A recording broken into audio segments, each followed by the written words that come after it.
हे दोस्तों, मैं चिराग एक और वीडियो के साथ। तो आज हम कवर कर रहे हैं एग्जेम्प्टेड इनकम्स का फर्स्ट वीडियो। इसको हम दो वीडियो में कवर कर लेंगे। वैसे तो आपने अलग अलग हेड में एग्जेम्प्टेड इनकम्स के पार्ट कवर किए हैं। जैसे आपने एग्रीकल्चर इनकम का पार्ट देखा, वो एग्जेम्प्ट होता है। फर्म के प्रॉफिट में पार्टनर का हिस्सा एग्जेम्प्ट होता है। एचयूएफ की इनकम में मेंबर का हिस्सा उसके हाथ में एग्जेम्प्ट होता है। इस तरीके से आपने अलग अलग पार्ट कवर किए। आपने देखा कि जब भी सैलरी का हेड पढ़ते हैं तो उसमें एचआरए, ग्रेचुटी, पेंशन, उसमें कुछ ना कुछ एग्जम्पशन होती है। अभी लेटेस्ट हमने क्लबिंग ऑफ इनकम कवर किया, तो उसमें आपको याद होगा कि मैंने बताया था माइनर की इनकम जो भी होती है, जब भी पेरेंट्स की इनकम में जुड़ती है तो उसकी इनकम का जो मैक्सिमम एग्जम्पशन मिलता है वो 1500 पर चाइल्ड मिल जाता है, जिसकी भी इनकम में क्लब हो रही है। तो एक तरीके से वो एग्जम्पशन ही ना, इसका मतलब क्या है, टोटल इनकम की जब भी कंप्यूटेशन कर रहे हैं उसमें वो इंक्लूड नहीं हो रही। जैसे मान के चलिए कि अगर आप एक फॉर्मेट बनाते हैं और आपको पता है कि यहाँ पे आप अमाउंट का पार्ट लिखते हैं, तो यहाँ पर आप अलग अलग हेड लिखते हैं। जैसे इनकम फ्रॉम सैलरी का पार्ट आ गया, पीजीबीपी का पार्ट आ गया, इस तरीके से दे रखा है। तो आपको पता है कि आपको एग्रीकल्चर इनकम लेनी ही नहीं है क्योंकि वो एग्जाम्प्ट पार्ट में है। अगर आप एचआरए लेते हैं, जैसे सैलरी का पार्ट है और एचआरए लेते हैं, तो आप क्या करते हैं, उसको माइनस एग्जाम्प्ट करते हैं और एग्जाम्पशन का पार्ट लेस करने के बाद बाहर लिखते हैं। तो इसका मतलब क्या है कि जो ये टोटल इनकम आ रही है, जो लास्ट में टोटल इनकम आएगी पांचों हेड की मिला के, तो उससे पहले ही आप एग्जाम्पशन का पार्ट अलग अलग हेड में लेस कर देते हो। तो यहाँ पे यही बोल रखा है कि इनकम जो टोटल इनकम में इंक्लूड नहीं हो वो जनरली एग्जाम्प्ट इनकम है।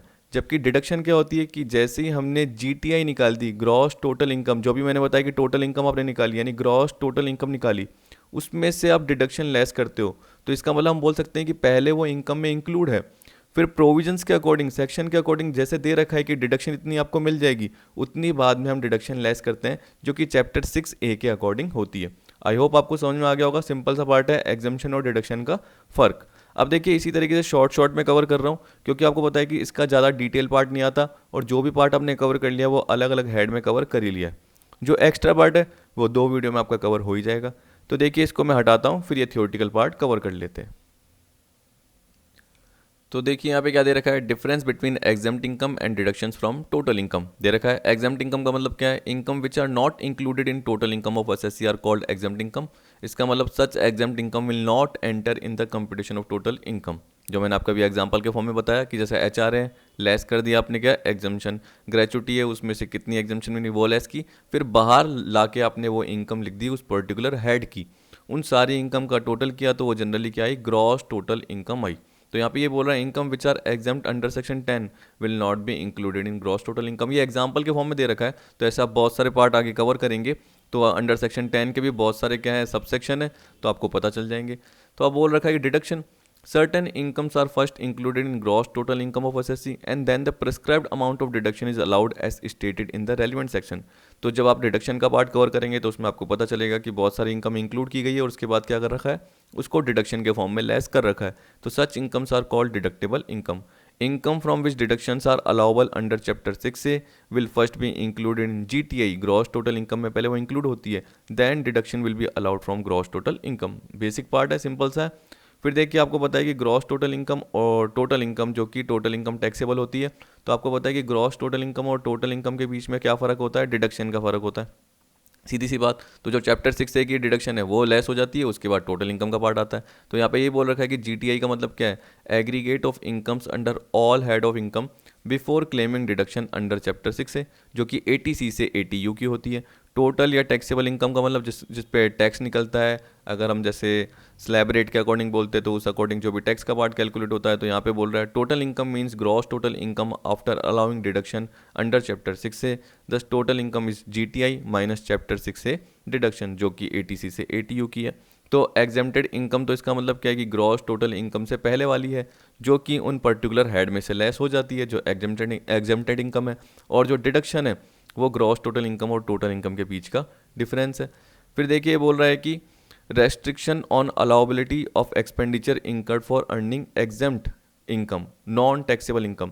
आपको पता है कि एग्जेम्प्ट इनकम टैक्सेबल नहीं होती, तो उसके लिए जो एक्सपेंडिचर किए गए हैं वो भी अलाउड नहीं होते, जो कि सेक्शन 14A के अकॉर्डिंग बोल रखे हैं। ठीक है, अगर आपने एक्सपेंडिचर असेसी ने क्लेम नहीं करे, ठीक है, यानी एक तरीके से एग्जेम्प्ट इनकम को कमाने के लिए असेसी ने एक्सपेंडिचर क्लेम नहीं करे, एओ को लग रहा है कि असेसी ने जो भी एक्सपेंडिचर क्लेम किए हैं उसमें कुछ गड़बड़ है, उसमें एग्जेम्प्टेड इनकम से रिलेटेड एक्सपेंडिचर का पार्ट भी इंक्लूड किया गया है या जो भी पार्ट है, तो वहाँ पे एओ क्या कर सकता है, उस अकॉर्डिंग कैलकुलेट कर सकता है। तो यहाँ पे यही मेथड बता रखा है।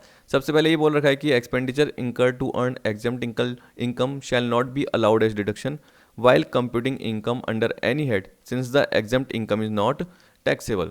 तो बोल रहा है कि एग्जेम्प्ट इनकम को आपने कमाया वो टैक्सेबल नहीं होती, तो उसके लिए जो एक्सपेंडिचर है उसको भी आप अलाउ नहीं कर सकते, वो भी आपको अलाउ नहीं होंगे लेस के फॉर्म में, ठीक है। क्योंकि अगर अलाउ होते हैं तो आपका प्रॉफिट कम बनेगा, उस पर टैक्स का पार्ट कम बनेगा। जबकि आपको पता है कि जब हमने एग्जेम्प्टेड इनकम ही नहीं ली तो हम उसके एक्सपेंडिचर भी कहाँ से ले सकते हैं, सीधी सी बात।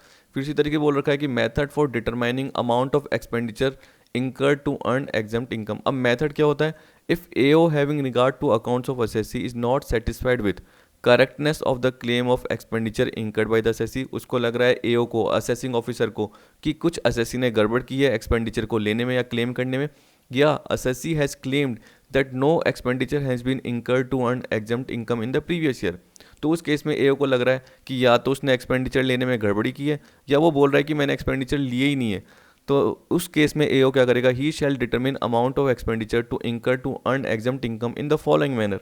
अब देखिए मैनर क्या है, यहाँ पे बोल रहा है expenditure incur to earn exempt income क्या होगा, 1+2। लेकिन याद रखना कि जो ये 1+2 है वो टोटल एक्सपेंडिचर जो भी क्लेम किया है प्रीवियस ईयर में उससे ज़्यादा नहीं हो सकता।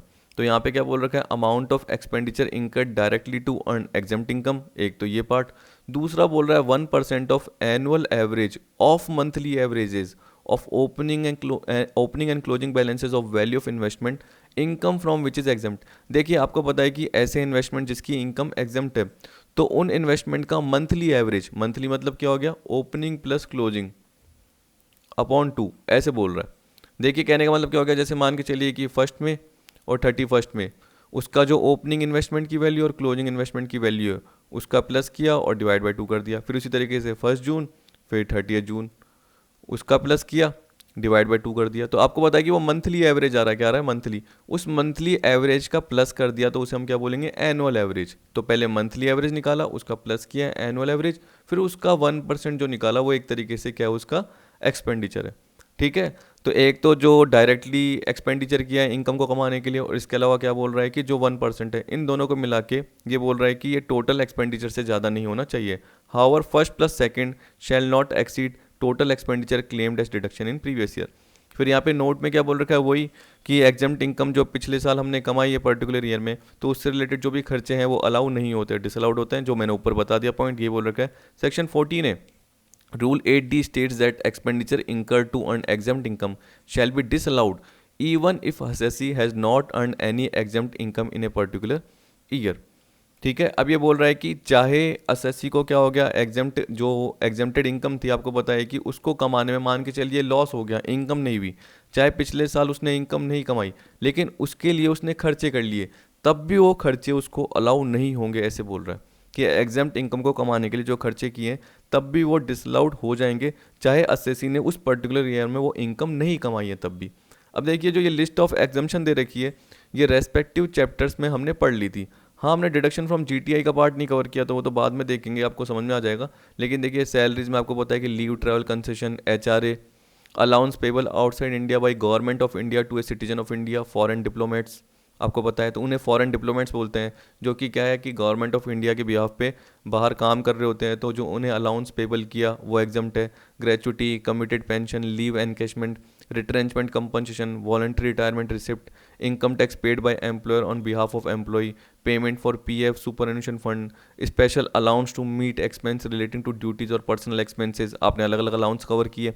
Specified allowance and perquisites paid to chairman, retired chairman, member of UPSC. तो देखिए एक बार क्या करना, आप ये देख लेना, डिडक्शन फ्रॉम जीटीआई का आपको चाहे देखने की जरूरत नहीं है, वो तो अभी देखिए क्या होगा कि इसका एक्स्ट्रा पार्ट अभी भी अंडर सेक्शन 10 का मैं पार्ट कवर कराऊंगा ना, उसमें आ जाएगा, फिर भी आप पढ़ के देख लेना। देखिए इनकम फ्रॉम अदर सोर्स, तो आपको पता है कि इंटरेस्ट इनकम जो भी सर्टेन पर्सन से मिली, मैंने आपको बताया था, पब्लिक फाइनेंशियल इंस्टीट्यूशन से, इस तरीके से मैंने अलग अलग पार्ट कवर कराए थे, तो उसके देख लेना। Family pension received by window, nominated hairs of arm forces member, तो देखिए अलग अलग हेड में मैंने एग्जेम्प्टेड इनकम का पार्ट बताया हुआ, ये भी जनरली मैंने आपको बताया था। डिविडेंड का पूरा पार्ट बताया था। क्लबिंग में देखिए exemption ₹1500 in respect of minors income included in the hands of parent, जैसे मदर की इनकम में जुड़ गई तो मदर को पर चाइल्ड की 1500 की इनकम एग्जेम्प्ट हो जाएगी, ठीक है ना। फिर देखिए क्या बोल रहा है कैपिटल गेन में क्या बोल रखा है, capital gain on transfer of unit scheme, income received on buyback of unlisted share of domestic company, capital gain on compulsory acquisition of urban agricultural land, income received in transaction of reverse mortgage. तो ये हमने कहीं ना कहीं cover किया। अब यहाँ पे तो मैंने शॉर्ट में बता दिया आपको। अब देखिए यहाँ पे क्या बोल रखा है, एक मिनट। हाँ तो अब देखिए यहाँ पे कवर हो रखा है exempt income, such income do not form part of total income. अब देखिए सेक्शन दिख रहा है 10 सबसेक्शन 1 सबसेक्शन 2 2A सबसेक्शन 4। अब आप देखिए इसका डिटेल पार्ट कवर करेंगे ना तो एक एक पेज जनरली बन जाता है। एग्रीकल्चरल इनकम का तो पूरा अलग से टॉपिक कवर करा दिया, लेकिन कुछ कुछ पॉइंट क्या है दो दो लाइन के हैं, कुछ क्या है एक एक पेज के हैं, पर मैंने इनको सबको शॉर्ट में कवर किया है। अब ये इतना सारा पार्ट मैंने दे रखा है, ये तो इसलिए कि कभी कभी आपके मैचिंग वाले आ जाते हैं। और मान के चलिए कि जैसे टी बोर्ड सब्सिडी का पार्ट आ गया, या जैसे मोस्टली आपका एग्रीकल्चर इनकम का सेक्शन पूछ लेता है, तो आपका जैसे एग्रीकल्चर इनकम का पूछ लेगा, साथ में ग्रेचुटी का पार्ट आ जाएगा, साथ में एचआरए का पार्ट आ जाएगा, इस तरीके से अलग अलग सेक्शन ले लेगा। तो आपको ये याद रहना चाहिए कि इसका 10 सबसेक्शन 1 है, तो ये इंपॉर्टेंट है। फिर देखिए जब हम नीचे कवर करते हैं, ये मैंने पूरा पार्ट ले लिया ये शॉर्ट में, फिर इसका डिटेल पार्ट यहाँ कवर किया। अब 10 सबसेक्शन 1 तो लिया नहीं क्योंकि वो तो अलग से हमने हेड कवर कर लिया। अब हम क्या ले रहे हैं 10 सबसेक्शन 2, समझ गए। इस तरीके से अब मैं क्या करूँगा, देखिए ऊपर आपको दिख रहा है 10 सबसेक्शन 2 है, फिर 4, फिर उसके बाद 6, इस तरीके से इनके नीचे पार्ट आपको देखने को मिल जाएंगे। कुछ एग्जाम्पल है किसी में नॉर्मल पॉइंट है। तो देखिए क्या बोल रहा है, share of HUF income received by A member from HUF. इसका मतलब क्या है कि सीधी सी बात है कि एचयूएफ ने जो इनकम कमाई उसमें से उसके जो मेंबर का हिस्सा है, एचयूएफ ने जो इनकम कमाई उसमें से मेंबर का जो हिस्सा है वो एग्जेम्प्ट है। तो यहाँ पे ये बोल रहा है since HUF is a person and this income earn by HUF is assessable in its own hands. तो सीधी सी बात है उस केस में एचयूएफ के हैंड में वो टैक्सेबल हो गई। अब उसमें से अगर मेंबर को हिस्सा मिल रहा है फैमिली इनकम में से, या जो भी इम्पार्टेबल एस्टेट में से हिस्सा मिल रहा है जो कि इसकी फैमिली को बिलोंग कर रही है, तो वो तो एग्जेम्प्ट ही होगा। तो यहाँ पे ये बोल रहा है any sum received by an individual as a member of HUF either out of family income or out of the impartible estate belong to the family shall be exempt. यानी एक तरीके से एस्टेट जो भी संपदा है संपत्ति है उसके टुकड़े नहीं हुए और वो एचयूएफ के हाथ में है, तो एचयूएफ उससे जो इनकम कमा रहा है जैसे रेंट की इनकम कुछ भी इनकम हो गई उसमें से जो उसका हिस्सा मिल रहा है किसको, उस मेंबर को, वह एग्जाम्प्ट ही होगा। तो फैमिली की इनकम में से जो हिस्सा मिल रहा है वो एग्जाम्प्ट है, किसके हैंड में, उस मेंबर के हैंड में, even if such income is exempt in the hand of HUF. ठीक है, तो ये बोल रहा है कि चाहे वो एचयूएफ के हैंड में भी एग्जाम्प्ट हो या चाहे एचयूएफ के हैंड में टैक्सेबल हो, तब भी एक तरीके से क्या होगी, वो मेंबर के हैंड में एग्जाम्प्ट होगी क्योंकि मेंबर को उसका हिस्सा मिल रहा है। Mister A member of HUF receive 10,000 as a share from income of HUF. तो एचयूएफ की इनकम में से उसको 10,000 का शेयर मिला। Such income is not includable in mister as chargeable income since section 10 subsection 2 exempts any sum received by an individual as a member of HUF where such sum has been paid out of income of the family। क्योंकि वो HUF के form में taxable हो गई है income, इसलिए जो 10,000 का हिस्सा मिला वो मेंबर के हाथ में टैक्सेबल नहीं होगा। सेम इसी तरीके से क्या बोल रहा है कि पार्टनर को जो फॉर्म ने प्रॉफिट कमाया उसमें से जो हिस्सा मिला वो भी एग्जेम्प्ट है। तो यहाँ पे देखिए share of the partner in total income of the firm shall be exempt from tax in the hands of partner even if taxable income becomes nil in the hand of firm due to any exemption और deduction. चाहे taxable income जो भी firm की है firm की है जो भी टैक्सेबल इनकम, चाहे वो निल हो गई हो किसी एग्जेम्पशन या डिडक्शन की वजह से, तब भी पार्टनर का जो हिस्सा होगा वो एग्जेम्प्ट ही कहलाएगा। ठीक है, फिर देखिए अब जो ये है सिर्फ इंडिविजुअल के लिए सेक्शन 10 सबसेक्शन 4, इसमें क्या बोल रहा है interest on non resident external account. देखिए आपको पता है कि जब ये अकाउंट खुलता है तो फॉरेन एक्सचेंज मैनेजमेंट एक्ट के अकॉर्डिंग आ जाता है, फेमा के अकॉर्डिंग आ जाता है। वैसे एनआरई अकाउंट क्या होता है, जैसे मेरा भाई क्या कर रहा है बाहर दोहा में,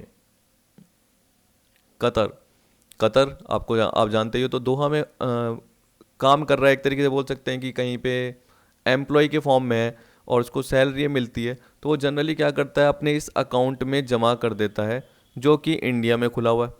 ठीक है, अब उसका एसबीआई बैंक में खुला हुआ है जिसका अकाउंट का नाम है SBI NRE account, non resident external account. अब उस पर जो भी इंटरेस्ट मिलेगा वो सारा का सारा क्या होगा, एग्जाम्प्ट होगा। तो कह रहा है interest received on monies in non resident external account in any bank in India exempt. तो उसका एसबीआई में यहाँ पर ये एनआरई अकाउंट खुला हुआ है और जॉब कहाँ कर रहा है, वो दोहा में जॉब कर रहा है। ठीक है, अब वो इसमें क्या करता है अकाउंट में पैसे डाल देता है, अब जो भी उस पर इंटरेस्ट मिलेगा वो एग्जाम्प्ट होगा। तो ये बोल रहा है exemption is available only if such NR person is permitted by RBI to maintain such account. देखिए अकाउंट नॉर्मली खुल जाता है, क्या है कि जब आप कहीं पे काम करते हो और यहाँ पे आके जैसे आप क्या करते हो अकाउंट खुलवा देते हो, क्योंकि आपको पता है कि कभी कभी आप बीच में घूमने आते हो, तो जैसे आपने अकाउंट खुलवा दिया या पुराना ही अकाउंट था आपका नॉर्मल सेविंग का, जो नॉर्मल अकाउंट था यही का रेसिडेंट का, अब आप उसको कन्वर्ट भी करा सकते हो, तो आपने उसको एनआरई अकाउंट में कन्वर्ट क्यों करा दिया, क्योंकि आपकी बाहर की इनकम है, आप बाहर जॉब कर रहे हो और उसका पार्ट आप इसमें एनआरई अकाउंट में डाल रहे हो। तो आरबीआई के थ्रू जो भी बैंक के जितने भी कमर्शियल आईसीआईसीआई एसबीआई वो आपको परमिट कर ही देंगे, बस आपसे इन्फॉर्मेशन मांगेंगे, सारी डिटेल, आधार कार्ड हो गया, इसके अलावा आप कौन सी कंपनी में बाहर जॉब कर रहे हो उसकी सारी डिटेल, वो सब कुछ आपसे मांग लिया जाएगा। वहाँ का जो एक स्टाम्प लेटर होगा साइन वाइन का कि आपको परमिशन दी गई है, आपको यानी आप जॉब कर रहे हो, तो वो जॉब लेटर ये हो गया, वो सारा पार्ट मांग लिया जाएगा। Joint holder of NRE account do not constitute an AOP by merely having these account in joint names. ये बोल रहा है कि अगर एनआरई अकाउंट के जॉइंट होल्डर है, जैसे हस्बैंड वाइफ हो गई, तो इसका मतलब ये नहीं कि हस्बैंड वाइफ मिलकर एक एओपी क्रिएट कर लेंगे, एओपी क्रिएट नहीं होती, एसोसिएशन ऑफ पर्सन क्रिएट नहीं होती। इसी तरीके से बोल रहा है कि एग्जाम्पशन जो भी है वो सारी की सारी मिलेगी जो नॉर्मल एक रेसिडेंट पर्सन को भी मिलती है, इंडिविजुअल को मिलती है सेम। तो बोल रहा है exemption under section 10 subsection 4.2 will be available to such joint holders subject to fulfilment of other conditions contained in the section by each of the individual joint account holders. ठीक है, simple सा part है। फिर देखिए आपको बोल रहा है interest on saving certificates to non resident section 10 subsection 4B an individual non resident being citizen of India या पर्सन ऑफ इंडियन ओरिजिन, जैसे मैं अपने भाई की बात कर रहा हूँ, shall be entitle for exemption in respect of interest on such saving certificate issued before 1st June 2002 by central government and notified in official gazette. तो जो सेविंग सर्टिफिकेट है वो 1 जून 2002 से पहले सेंट्रल गवर्नमेंट द्वारा इशू किए हैं और ऑफिशियल गजट में उसको बता दिया गया है, तो उस पर जो इंटरेस्ट इसने कमाया वो भी एग्जाम्प्ट होता है। अब एग्जाम्पशन क्लेम करने के लिए क्या बोल रहा है, individual should have subscribe to such certificate in convertible foreign exchange remitted from a country outside India in accordance with FEMA 1999। देखिए इसका मतलब ये हो गया कि जो ये सर्टिफिकेट बोल रहा है ये फॉरेन एक्सचेंज यानी फॉरेन करेंसी होने चाहिए, जो कि जनरली इंडियन करेंसी में कन्वर्ट हो सकते हैं, और कहाँ से, आउटसाइड इंडिया से वो रेमिट किए गए हैं, remitted from a country outside India, यानी फॉरेन कंट्री से रेमिट किए गए हों। तो उस केस में बोल रहा है कि ये इंडियन करेंसी में कन्वर्ट हो रहे हैं और जिस भी इंडिविजुअल के हाथ में आ रही है जो भी इनकम है वो एग्जाम्प्ट होगी, इनकम यानी इंटरेस्ट की जो भी इनकम है वो एग्जाम्प्ट होगी। इसी तरीके से बोल रखा है interest on rupee denominated bond section 10 subsection 4C new.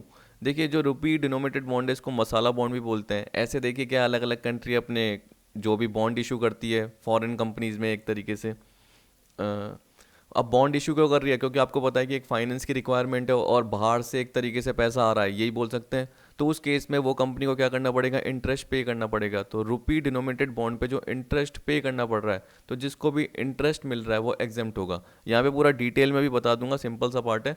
पर रुपी डिनोमिनेटेड बॉन्ड मसाला बॉन्ड बोलते हैं। वैसे जैसे आपको पता है कि जापान इसमें एक समुराय बॉन्ड होता है, ऐसे अलग अलग नाम दे दिए जाते हैं। तो इंडिया ने क्या कर दिया, इस रुपी डिनोमिनेटेड बॉन्ड को मसाला बॉन्ड नाम दे दिया।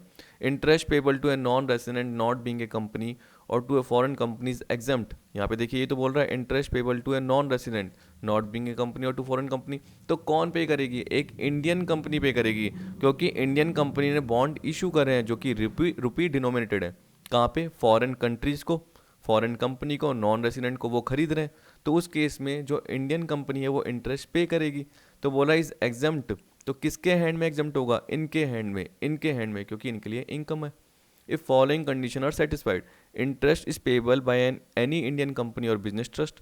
फिर दूसरा, such interest is payable in respect of money is borrowed from a source outside India by way of issue rupee denominated bond. तो बोला जो इंटरेस्ट है वो किस पे आ रहा है, रुपी डिनोमिनेटेड बॉन्ड में आ रहा है। इसका मतलब जो सोर्स है वो बाहर से लिया गया है, फॉरेन कंपनी से, नॉन रेसिडेंट से पैसा लिया गया है, उनको बॉन्ड इशू करके, नॉर्मली ये बोल दिया। Such bond has been issued during 17 September 2018 and 31 March 19, इसके बीच में ये बॉन्ड इशू किए गए। ठीक है, तब जाके एक तरीके से जो भी नॉन रेसिडेंट या फॉरेन कंपनी को इंटरेस्ट मिल रहा होगा इंडियन कंपनी के थ्रू, उन फॉरेन कंपनी या नॉन रेसिडेंट के हाथ में एग्जाम्प्ट हो जाएगा। वैसे बोल रहा है income received bye specified fund, ये भी न्यू है, सेक्शन 10 सबसेक्शन 4D न्यू। अब इसमें क्या बोल रहा है, देखिए इसमें जनरली क्या बोल रखा है कि एक स्पेसिफाइड फंड बना हुआ है जो कि हम बोल सकते हैं कि इंडिया में एस्टेब्लिश या इनकॉर्पोरेटेड है, देख सकते हैं आपको ये लिखा हुआ है। In the form of trust, trust के फॉर्म में, कंपनी के फॉर्म में, एलएलपी के फॉर्म में या बॉडी कॉर्पोरेट के फॉर्म में। तो ये स्पेसिफाइड फंड क्या करेगा, यूनिट इशू करेगा। क्या करेगा, यूनिट इशू करेगा। अब ये किन को करेगा, एक तरीके से सारे के सारे जो भी खरीदेंगे वो नॉन रेसिडेंट खरीदेंगे। अब नॉन रेसिडेंट क्या करेंगे, इसको बाद में बेच देंगे, क्योंकि नॉन रेसिडेंट के लिए कैपिटल एसेट हो गई। ये मान के चलिए जो भी यूनिट्स है वो सिक्योरिटीज़ है ना, ठीक है, शेयर्स ही होगा एक तरीके से, ऐसे मान के चलिए। तो स्पेसिफाइड फंड बना जो जनरली क्या कर रहा है, अपनी यूनिट्स क्या कर रहा है, इशू कर रहा है नॉन रेसिडेंट को। नॉन रेसिडेंट के लिए कैपिटल एसेट हो गई। जब ये ट्रांसफ़र करेंगे नॉन रेसिडेंट, आपको पता है कि ये फॉरेन एक्सचेंज में होने चाहिए और रिकग्नाइज स्टॉक एक्सचेंज में होने चाहिए, जो कि एक इंटरनेशनल फाइनेंशियल सर्विस सेंटर में लोकेट होगा। तो नॉन रेसिडेंट क्या करेगा, उस कैपिटल एसेट को ट्रांसफ़र करेगा। ट्रांसफ़र करने पे क्या होगा, जो भी उसको इनकम होगी वो उसके हाथ में एग्जेम्प्ट हो जाएगी। जनरली यही बोल रखा है, कह रहा है एनी इनकम एक्रूड और अराइजन टू और received by a specified fund as a result of transfer of capital asset referred in section 47 और 7th AB on a recognized stock exchange located in any international financial service center and where the consideration for such transaction is paid or payable in convertible foreign exchange to the extent such income accrued or arisen to or is received in respect of units held by non-resident। आ गया ना। तो specified funds की जो unit है वो किसने held की है, नॉन रेसिडेंट ने। याद रखना, सारी की सारी नॉन रेसिडेंट ने हेल्ड की हो और उसको बेचने पर, बोल रहा है ना ट्रांसफर ऑफ कैपिटल एसेट, बेचने पर जो भी कंसीडरेशन मिला है किसके फॉर्म में, इनकम के फॉर्म में, to the extent such income accrue और राइजन, तो जो भी उससे इनकम हुई है उस एक्सटेंट तक सारा पार्ट इसके हाथ में एग्जेम्प्ट होगा, किसके, नॉन रेसिडेंट के हाथ में। स्पेसिफाइड फंड मैंने आपको बता ही दिया कि मतलब क्या होता है, लेकिन साथ में क्या बोल रहा है कि जो स्पेसिफाइड फंड से रिलेटेड कंपनीज होती है, कंपनी, एलएलपी, ट्रस्ट या बॉडी कॉर्पोरेट, उनको स्पेसिफाइड फंड के लिए क्या करनी पड़ती है, कंडीशन पूरी करनी पड़ती है। तो क्या बोल रहा है, which has been granted A certificate of registration, यानी सेबी ने एक तरीके से उन्हें रजिस्ट्रेशन का सर्टिफिकेट दे रखा है, जो कि कैटेगरी 3 अल्टरनेटिव इन्वेस्टमेंट फंड इसके अकॉर्डिंग दे रखा है, and is regulated under securities and exchange board of India regulation 2012 made under the securities and exchange board of India act 1992। तो ये एक्ट के अकॉर्डिंग जनरली ये रेगुलेशन बना हुआ है, उसके अकॉर्डिंग सर्टिफिकेट उन कंपनी को, ट्रस्ट को, एलएलपी को, बॉडी कॉर्पोरेट को दिया गया है। और ये जो स्पेसिफाइड फंड से रिलेटेड ट्रस्ट, कंपनी, एलएलपी या बॉडी कॉर्पोरेट है, ये एक इंटरनेशनल फाइनेंशियल सर्विस सेंटर में लोकेट हो, of which all the units are held by non resident, मैंने बताया, other than units held by sponsor और मैनेजर। मैनेजर या स्पॉन्सर जो यूनिट हेल्ड करके बैठे उसको छोड़ के बाकी सारी यूनिट नॉन रेसिडेंट होल्ड करके बैठे, और उसको जैसे ही वो ट्रांसफ़र करते हैं, आपको पता है कि वो फॉरेन एक्सचेंज में होते हैं, तो उससे रिलेटेड जो भी इनकम जिस हद तक हुई है वो एग्जेम्प्ट होगी। अब देखिए जितना जितना पार्ट है मैं आपको समझाने की कोशिश कर रहा हूँ, क्योंकि इसमें डिटेल पार्ट आता है, लेकिन मैं शॉर्ट शॉर्ट में आपको बताने की कोशिश कर रहा हूँ, क्योंकि इतना ज़्यादा आपका पार्ट आएगा भी नहीं। जहाँ अब देखिए एक टॉपिक है तो इसलिए कवर कराने पड़ते हैं, क्योंकि किसी में से भी कुछ एक लाइन आ सकती है, तो इसलिए मैं सारा पार्ट कवर कराता हूँ, लेकिन ये इतना ज़्यादा इंपॉर्टेंट नहीं है, ये मैं आपको बोल रहा हूँ। वैसे आपने नॉर्मल जो पढ़े, जैसे मैंने ऊपर बताया कि पर्टिकुलर हेड के, तो वो तो आपने अलग अलग हेड में पढ़ ही लिए हैं। अब ये कुछ एक्स्ट्रा है जो कि मेरे अकॉर्डिंग आज तक तो एग्ज़ाम में आया नहीं, लेकिन मैंने क्या बताया, एनटीए नेट, यूजीसी नेट के अकॉर्डिंग कुछ भी पूछ सकता है, तो इसलिए सारा पार्ट कवर कराना पड़ता है, चाहे वो शॉर्ट में भी हो। तो देखिए यहाँ पे सेक्शन दे रखा है, सेक्शन 10 सब सेक्शन 6, उसके अकॉर्डिंग क्या बोल रखा है, remuneration received by individual who are not citizen, ठीक है, जो इंडियन सिटीजन नहीं है ऐसे बोल रहा है, हु आर नॉट सिटीजन। अब यहाँ पे क्या बोल दिया, remuneration of foreign diplomats in India, remuneration of foreign diplomats in India, remuneration received by Indian officer in such foreign country should be exempt. Conditions दे रखी है एग्जामेशन की, foreign officer is not engage in any other business profession employment in India. तो बोल रहा है कि जो foreign officer, foreign diplomats India में अपॉइंट किया गया है, इसको जो रेमुनरेशन मिल रही है, उस केस में ये बोल रहा है remuneration received by Indian official in such foreign country should be examined. Foreign officer किसी भी और बिजनेस प्रोफेशन या एम्प्लॉयमेंट में इंडिया में नहीं लगा होना चाहिए, तब जाके उसका जो भी रेमुनरेशन है वो एग्जाम्प्ट होता है। इसी तरीके से बोल रहा है कि एक फॉरेन कंपनी है, उसके जो एम्प्लॉयज़ हैं उसको रेमुनरेशन मिल रहा है क्योंकि एम्प्लॉय इंडिया में सर्विस दे रहे हैं, remuneration of employees of foreign enterprise for service rendered in India. अब उसके लिए कंडीशन क्या दे रखी है कि एम्प्लॉय जो इंडिया में स्टे कर रहा है वो 90 दिन या उससे कम दिन के लिए स्टे कर रहा है प्रीवियस ईयर में, अगर उससे ज़्यादा हो जाता है तो उस केस में वो रेमुनरेशन टैक्सेबल हो जाता है, ठीक है, वो इंडिया में क्या हो जाएगा, रेसिडेंशियल स्टेटस के अकॉर्डिंग टैक्सेबल हो जाएगा। लेकिन अगर 90 दिन या उससे कम के लिए एम्प्लॉय स्टे करता है और उसको जो भी रेमुनरेशन मिलता है वो एग्जाम्प्ट हो जाएगा। फिर इसके अलावा एक और कंडीशन, दो और कंडीशन दे रखी है कि remuneration paid to such employees not deductible from employers income, employer की इनकम में से वो डिडक्ट नहीं किया गया हो तब जाके वो एम्प्लॉय का रेमुनरेशन एम्प्लॉय के लिए एग्जेम्प्ट होता है। तीसरा, employer is not engage in any business और ट्रेड इन इंडिया। जो एम्प्लॉयर है फॉरेन कंपनी, वो इंडिया में किसी बिजनेस या ट्रेड में नहीं लगी हुई हो, एंगेज नहीं हो। फिर salary received by non resident non citizen of India as a crew member of foreign ship, ये बोल रहा है। तो आपको देखिए क्या बोला, non resident non citizen of India, crew member of foreign ship. तो फॉरेन शिप इंडिया में आ रहा है, वो क्रू मेंबर के फॉर्म में पर्सन आ रहा है, उसको सैलरी मिल रही है। तो कंडीशन क्या है, अगर उसका स्टे इंडिया में पिछले साल 90 डेज या उससे कम के लिए।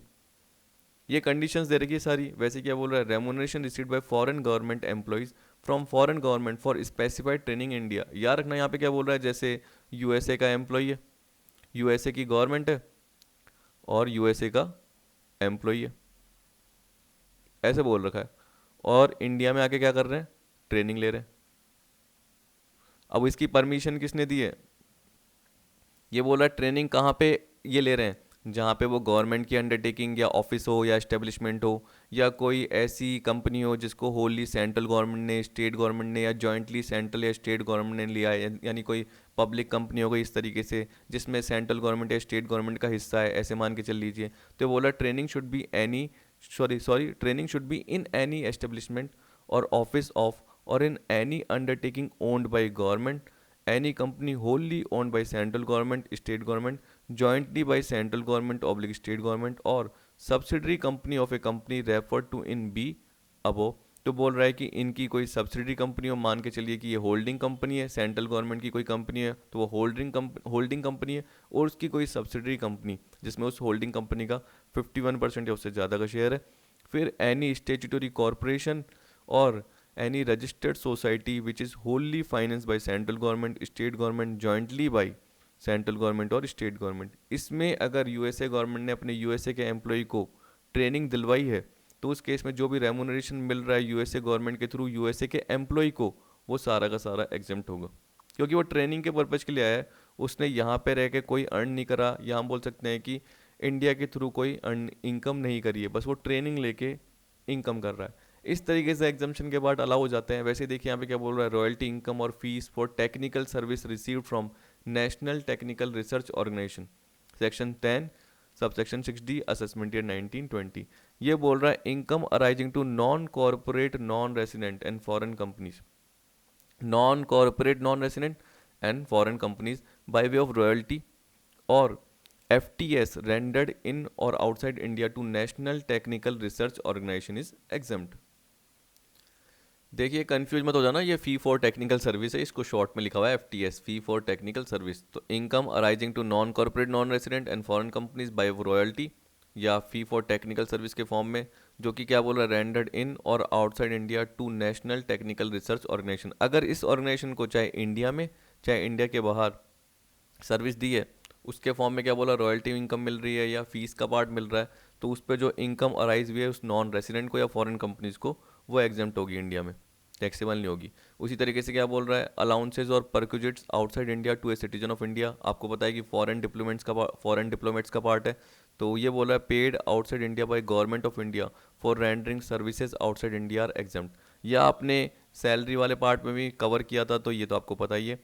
उसी तरीके से payment to Bhopal gas victims, तो ये भी आपने पहले कहीं ना कहीं कवर कर लिया था। ये बोल रहा है any payment made to a victim of Bhopal gas leak disaster will be fully exempt. However exemption is not allowable in respect of amount that has been allowed as deduction. लेकिन बोल रहा है कि जो भी ये देखो पेमेंट किया है वो एग्जाम्प्ट तो है, लेकिन अगर उसको डिडक्शन के फॉर्म में अलाउ किया है तब वो एग्जाम्पशन नहीं मिलेगी उतनी जितना डिडक्शन मिला है, क्योंकि वो बाद में लेस होना है तो दो दो बार थोड़ी लेस करेंगे। तो इसलिए बोल रहा है कि डिडक्शन में वो बाद में लेस हो जाएगा, इसलिए उस हद तक एग्जाम्पशन नहीं मिलेगी, ठीक है, क्योंकि वो बाद में डिडक्शन में लेस हो जाएगा। वैसे ही बोल रखा है compensation received on account of any disaster, section 10 subsection 10BC। इसमें क्या बोल रहा है कि जब भी कोई डिजास्टर होता है, आपको पता है कि कोई हरिकेन आ गया, साइक्लोन आ गया, उसकी वजह से क्या हो गया, नुकसान हो गया, तो जो भी इंडिविजुअल को अमाउंट मिला है या उसके लीगल हेयर को, उसके उत्तराधिकारी को, जैसे फादर, तो फादर का लीगल उत्तराधिकारी क्या हो गया, बेटा। तो उस तरीके से एक एग्जांपल के फॉर्म में बता रहा हूँ, any amount received by an individual or his legal heir from central government or state government or local authority by way of compensation on account of any disaster shall be exempt. अब ये भी हमने cover किया है, मेरे हिसाब से मेरे को ध्यान आ रहा है कि कैपिटल गेन इस वाले पार्ट में मैंने कवर करवा दिया था। However exemption is not allowable in respect of amount that has been allowed as deduction. ऊपर की तरह ही बोल रहा है कि अगर वो डिडक्शन के फॉर्म में अलाउड होगा तो आपको एग्जाम्शन के फॉर्म में अलाउबल नहीं होगा। यानी एक ही फॉर्म में अलाउ हो सकता है, या तो एग्जाम्शन के फॉर्म में या डिडक्शन। तो आपको पता है कि या तो शुरू में ही लेस हो जाएगा टोटल इनकम में आने से पहले, ठीक है, या टोटल इनकम जैसे ग्रॉस टोटल इनकम होगी उसके बाद डिडक्शन के फॉर्म में, डिडक्शन जैसे बोलते हैं ना एटीसी से एटीयू, तो वैसे ही बोल रहा है कि ये सेक्शन 10 BC के अकॉर्डिंग वो डिडक्शन के फॉर्म में भी अलाउ हो जाएगा। ठीक, अब देखिए इसमें क्वेश्चन 2 में यही बोल रखा है कि compensation on account of disaster received from LA by an individual or is her legal heir is taxable. तो यहाँ पे यही बोल रखा है कि एक इंडिविजुअल को क्या मिला, लोकल अथॉरिटी से एक मिनट। अब ठीक है, थोड़ा सा क्या है कि गला ब्लॉक हो गया था इसलिए तो वीडियो पॉज करनी पड़ जाती है कभी कभी। तो देखिए बोल रहा है compensation on account of disaster receive from local authority by an individual or is her legal heir is taxable. यहाँ पे ये बोल रहा है कि इंडिविजुअल या उसका जो भी लीगल हेयर है उसको जो भी कंपनसेशन का अमाउंट मिल रहा है डिजास्टर की वजह से, किससे मिल रहा है, लोकल अथॉरिटी से, वो टैक्सेबल होता है क्या, नहीं, इनकरेक्ट है, एग्जेम्प्ट होता है। तो यहाँ पे आपने सेक्शन 10 BC के अकॉर्डिंग पढ़ा तो यही दे रखा है, एक बार पढ़ के देख लेना। लेकिन साथ में ये भी बोल रखा है however exemption is not allowable for the loss which has already been allowed a deduction to such individual or legal heir, allowed as a deduction to such individual or legal heir. तो ये बोल रहा है कि जो भी loss हुआ है वो एग्जम्पशन के फॉर्म में नहीं मिलेगा क्योंकि वो डिडक्शन के फॉर्म में अलाउड हो चुका है, ठीक है। तो यहाँ पे देखिए किसकी बात कर रहा है, कंपनसेशन मिलने की बात कर रहा है और वो एग्जम्प्ट है। लेकिन उस जो कंपनसेशन के पार्ट में जो मिला उस पे जो भी आपको बताया कि डिजास्टर हुआ उसका जो भी लॉस हुआ, कह रहा है exemption is not available for the loss which has already been allowed as a deduction to such individual or legal heir। लेकिन अगर आपको डिडक्शन के फॉर्म में वो अलाउ हो गया था तो एग्जम्पशन के फॉर्म में अलाउ नहीं होगा, ये बोल रहा है, ठीक है। फिर आपको बोल रखा है following receipt will also be exempt. अब इसमें बोल रखा है, देखिए ये मैंने आपको पढ़ाया था, मेरे को ध्यान आ रहा है कि सैलरी वाले पार्ट में, तो वहाँ मैंने बता दिया था सेक्शन 10 सब section 10 CC tax on non monetary perquisites paid by employer. तो ये जरूर याद रख लेना, ये एक तरीके से इंपॉर्टेंट है, ये एग्जाम्प्ट होता है। एनी पेमेंट फ्रॉम पीएफ और public provident fund set up by central government, interest and withdrawal from Sukanya Samriddhi account, payment from accumulated balance of RPF recognise provident fund to the employee. Basic है, simple से। तो आपको बस क्या करना है, ये सेक्शन देखने हैं यानी सब सेक्शन देखने हैं और उनके पार्ट कवर करने हैं। फिर देखिए any payment from new pension scheme trust to an employee on closure or opting out of scheme under section 80 CCD is exempt up to 60% of total amount payable to him amended. तो थोड़ा ये change हुआ।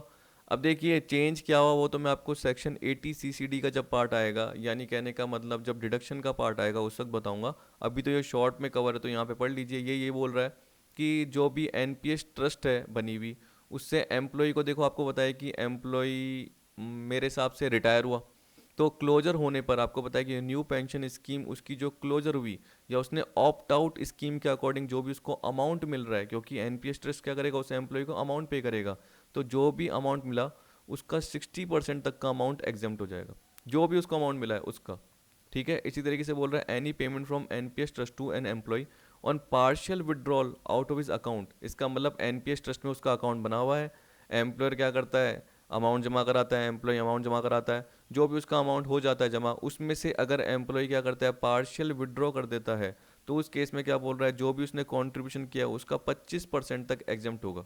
ये भी 80 CCD में बोल रखा है। वैसे ही any payment from approved superannuation fund, ये जनरली हमने पहले भी कवर किया हुआ है सैलरी वाले पार्ट में। फिर देखिए बोल रहा है interest on gold deposit bond, एक मिनट, ये रहा, interest on gold deposit bond, interest on bond issued by local authority, scholarship granted to meet the cost of education, ये भी exempt है। daily and constituency allowance received by MPs and MLAs, award or reward given by central government, state government in cash or kind, family pension received by family member of armed forces who died on duty। Basic है, ये कहीं ना कहीं हमने cover किए हैं और जहाँ नहीं कवर किए तो यहाँ पे आ गए। Annual value of one palace of the x ruler, तो ये भी हमने हाउस प्रॉपर्टी वाले पार्ट में कवर किया था तो यहाँ शॉर्ट में बता दिया, ये एग्जाम्प्ट होता है। Income of an approved research association section 10 सब सेक्शन 21 के अकॉर्डिंग है। फिर देखिए 22B, क्योंकि इसमें समझाने का कोई अलग से पार्ट है ही नहीं, एग्जाम्पशन दे रखे हैं, नाम दे रखे हैं। Income of specified news agency set up in India solely for collection and distribution of news if such news agency does not distribute its income to the member. तो ये बोल रहा है कि एक स्पेसिफाइड न्यूज एजेंसी जो कि इंडिया में सेटअप हुई है, उसकी जो भी इनकम हो रही है तो वो किसके थ्रू हो रही है, जो न्यूज़ है उसको वो कलेक्ट कर रही है और डिस्ट्रीब्यूट कर रही है। If such news agency does not distribute its income to member, अपने मेंबर को अगर वो इनकम डिस्ट्रीब्यूट नहीं करती, पर आपको पता है कि नॉर्मली मेंबर को डिस्ट्रीब्यूट की जाती है इसलिए वो टैक्सेबल हो जाती है। ठीक है। फिर आपको बोल रखा है income of notified mutual fund section 10 सब सेक्शन 23D। तो नॉर्मल से पार्ट है, मैं बस पढ़ रहा हूँ, उसके बाद क्या कर रहा हूँ बस आपको बताते जा रहा हूँ, जहाँ जहाँ समझाने का पार्ट था वहाँ मैंने समझा दिया। अब देखिए इसमें भी क्या समझाना, यहाँ पे दे रखा है income of certain funds amended, any income received by any person on behalf of. Amended क्या है, कुछ और पॉइंट जोड़ दिए गए होंगे। अगर आप उसको पिछले से कंपेयर करोगे यानी असेसमेंट ईयर 1920 से, तो वहाँ जाके देखिए आपको कुछ कम पॉइंट मिलेंगे और 2021 में ज़्यादा पॉइंट मिल जाएंगे। तो अमेंडेड का मतलब यही होता है कि कुछ पॉइंट जुड़ जाते हैं या हट जाते हैं। तो आप देख सकते हो ये बोल रहा है any income received by any person on behalf of. अब देखिए किससे मिल रहा है आपको, prime minister national relief fund.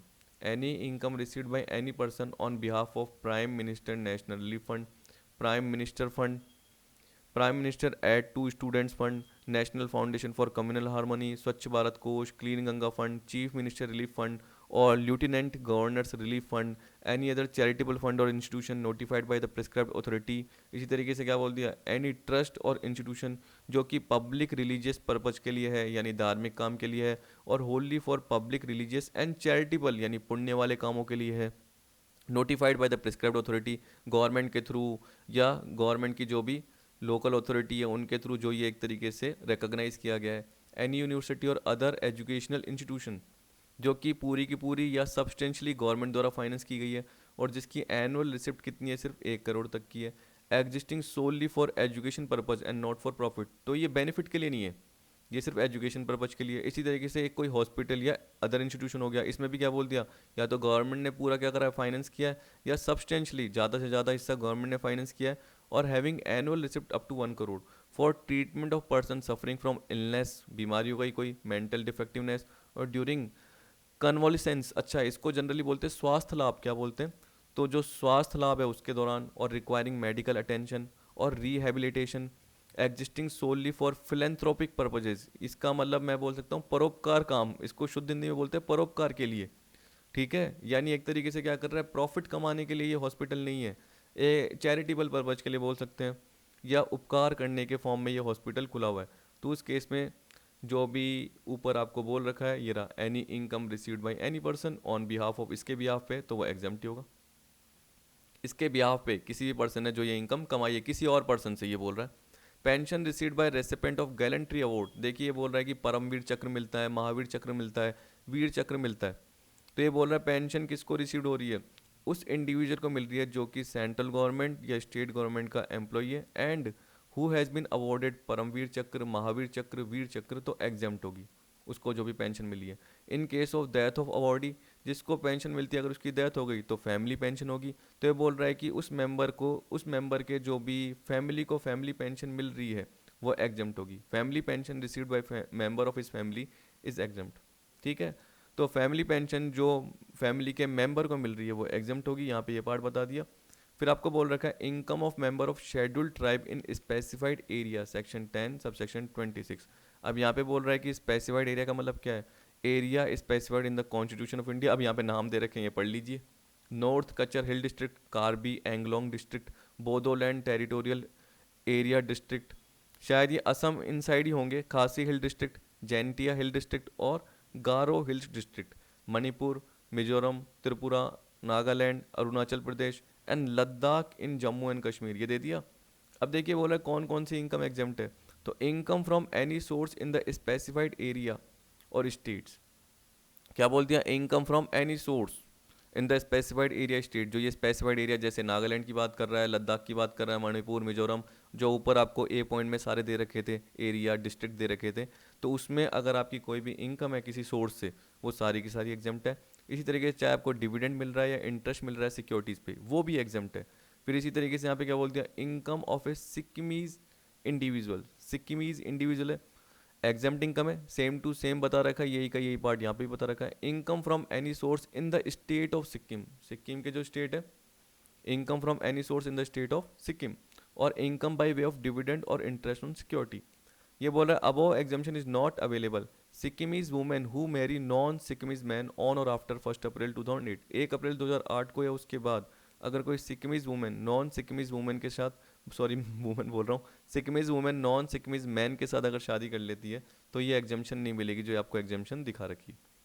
अब देखिए यहाँ पे एग्जाम्पल करते हैं और बाकी पार्ट क्या करेंगे अगली वीडियो में कवर करेंगे, क्योंकि मेरे अकॉर्डिंग इसके 7 to 8 पेज हो गए हैं और ज़्यादा डिटेल में बताऊंगा यानी ज़्यादा बोलता जाऊंगा तो आप भी परेशान हो जाओगे, क्योंकि इसमें तो मुझे क्या करना था बस लाइंस पढ़नी थी, कोई समझाने का एक्स्ट्रा पार्ट इसमें था ही नहीं।